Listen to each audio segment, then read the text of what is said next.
I have a beautiful singing voice, only in the shower though, so just joking. Imagine for a second a girl, a teenage girl. She's your friend, your sister, your daughter maybe. She sits on the edge of her bed. She cries. A soft whimper, barely audible. She is alone. The darkness of her room was inviting. Solitary confinement was what she sought. You're ugly. You're fat. The words echoed throughout her room, like the music in a symphony hall. But there was no orchestra, just her. She cries. Why was there no one to comfort her? Nobody knew. Nobody cared. The only comfort she finds is in a small, rusty, jagged knife. Maybe it will make her feel better. You're dumb. She firmly grasped the handle. You're worthless. She cuts. She cries. I have witnessed the emotional and physical scars caused by bullying on a close friend firsthand. Bullying is a serious pandemic and it must be stopped. Unfortunately, most children who are bullied do not acquire or seek help. It's not like your grandparents coming up to you and saying, "Oh, you young whippersnappers, when I was your age and the bully used to bully us, we just gave him a good old pop and a kisser." Unfortunately, that is not the case today. The emotional effects of bullying is amplified exponentially through the advent of cyberbullying. Not only is a child susceptible to bullying in the hallways of school, but he or she is defenseless to bullying 24/7 through the internet. This realization was profound to my classmates and me in my gifted and talented class. That class was truly a once-in-a-lifetime experience. From the heated debates to the passionate discussions, my small class of 15 was truly a group of scholars, longing to change the world. My teachers, Ms. Mystrena, Mr. Taylor, personally, they gave us the freedom that no other class I have ever been a part of gave us.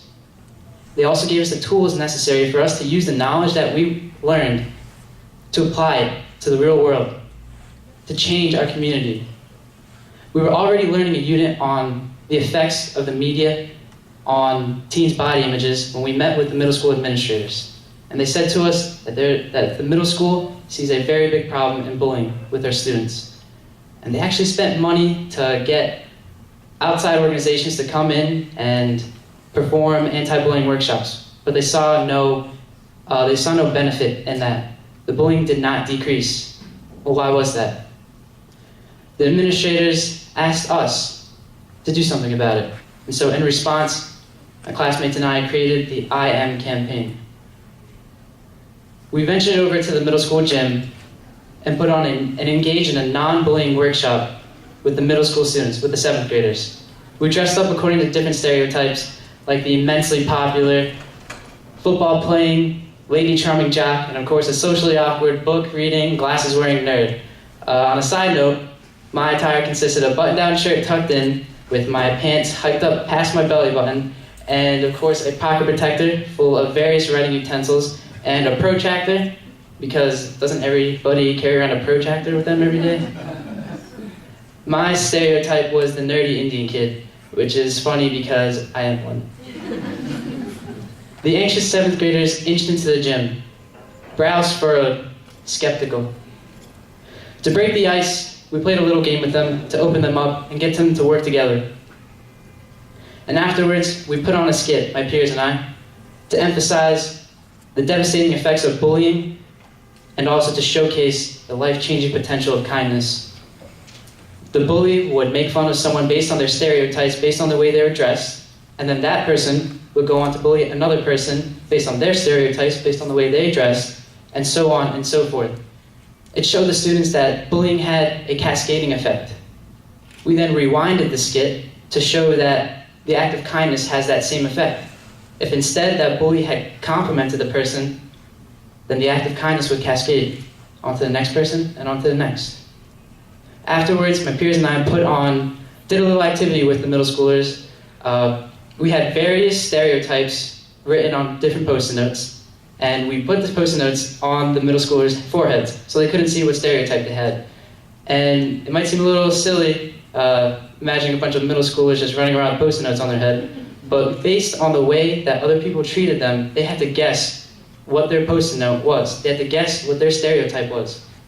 And it made the students realize that if you think about it or not, you treat people differently just on their stereotypes, just on the way they look. And afterwards, we broke up the middle schoolers into groups of about 6 or 8, and we talked to them one-on-one on how bullying affected our lives. The number of 7th graders that have been impacted by bullying is excruciatingly high. A majority of them either witness bullying or are bullied on a day-to-day basis, whether it's through the hallways of school or it's through the internet like Facebook or Twitter. The students poured their hearts out to us, recalling tormenting accounts of bullying. Some even cried. One student admitted, in a soft whisper, barely audible, that he contemplated taking his own life because of bullying. He was in the 7th grade.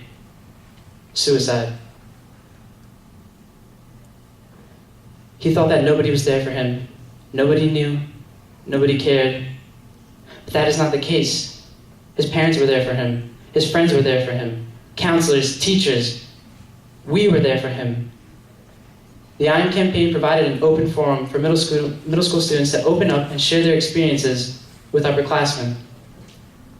Underneath our stereotypical clothes, we wore a plain white shirt that read, "I am blank." And we asked the middle school students to fill in the blanks for themselves. And the responses enlightened me. I am smart. I am beautiful. I am me. In order to respect others, you must first learn to respect yourself. Our workshop made a tremendous impact on them. The students learned to respect others as well as themselves. I will never forget a little boy, his name is Matthew, came up to me after the workshop and he said, "Thank you for listening." And that made it all worth it. The I Am campaign has made me look at my peers and the rest of my school in a different light. You are the author of your own life. Everybody has their own story, waiting to be told. I will be there to listen. It's made me a more optimistic person and has inspired me to become the benefactor of change. It's made me realize that despite all the cruelty, apathy, and hatred in the world, humans do empathize.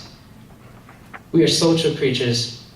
We sympathize, we empathize, and we love. I encourage each and every one of you, after the talk, please come up and sign, fill in the blank. What are you? Because you are smart, you are beautiful, and you are you. And nobody else can tell you otherwise. And I encourage you to bring the I Am campaign to your workplace and to your schools. And remember the cascading effect of kindness. I believe in a future where the disease of bullying is eradicated, where the disease of bullying is cured. Perhaps I'm too optimistic.